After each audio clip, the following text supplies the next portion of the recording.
வணக்கம். Welcome to come let's make learning fun.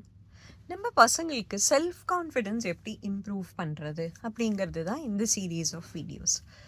So ஏன் இது முக்கியம்?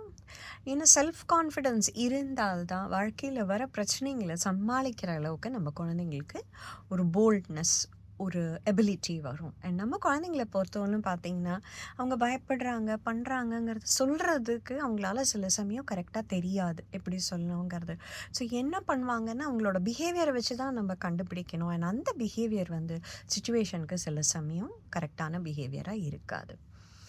ஸோ செல்ஃப் கான்ஃபிடென்ஸ் இம்ப்ரூவ் பண்ணுறதுக்கு சில வழிகள். ஸோ ஃபஸ்ட்டு திங் நம்ம என்ன பண்ணுவோம் அப்படின்னா, புது விஷயங்களை ட்ரை பண்ணுறதுக்கு நம்மள குழந்தைங்கள என்கரேஜ் பண்ணுறது. ஏன்னா இந்த புது விஷயத்தை கண்டா இருக்கிற ஒரு பயமும் தயக்கமுமே ஒரு பெரிய சேலஞ்சாக இருக்கும் நம்ம குழந்தைங்க பெருசாக ஆக ஆக. ஸோ அதனாலேயே அவங்களுக்கு ஒரு இடத்துக்கு போகிறாங்க, பண்ணுறாங்கன்னா, ஏதாவது ஒரு புதுசாக இருக்குன்னா அவங்களுக்கு அந்த இடத்த பார்த்தோ அந்த சுச்சுவேஷன்லேயோ அவங்களுக்கு ஒரு கான்ஃபிடெண்ட்டாக நடந்துக்கிறது பெரிய சேலஞ்சாக இருக்கும். ஸோ இதை நம்ம எப்படி பண்ணுவோம்? அதுக்கு நீங்கள் என்ன பண்ணணும்? ஒரு புது விஷயத்தை ட்ரை பண்ணுறதுக்கு என்கரேஜ் பண்ணுறதுக்கு நீங்கள் ஃபஸ்ட்டு ஒரு புது விஷயத்தை ட்ரை பண்ணணும்.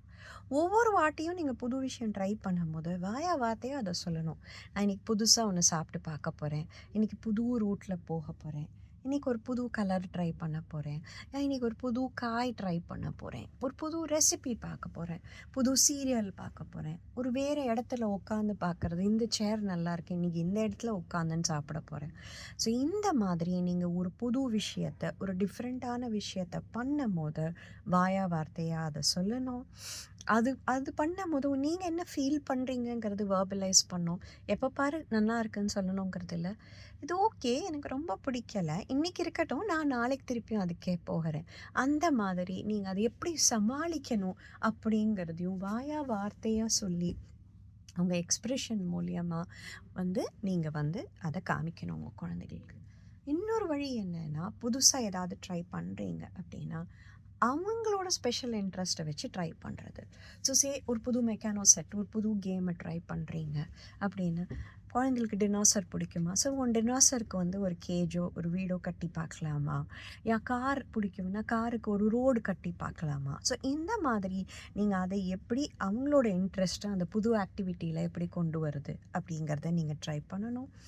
அடுத்தது அதே விஷயத்த நீங்கள் கொஞ்சம் வீடியோஸ் அந்த மாதிரி போட்டு காமிச்சிங்கன்னா அவங்களுக்கு அதை பார்க்கும் போது ஓகே, இது ரொம்ப கஷ்டம் கிடையாது, இது நம்மளாலேயும் முடியும் அப்படிங்கிற ஒரு கான்ஃபிடென்ஸ் வரும்.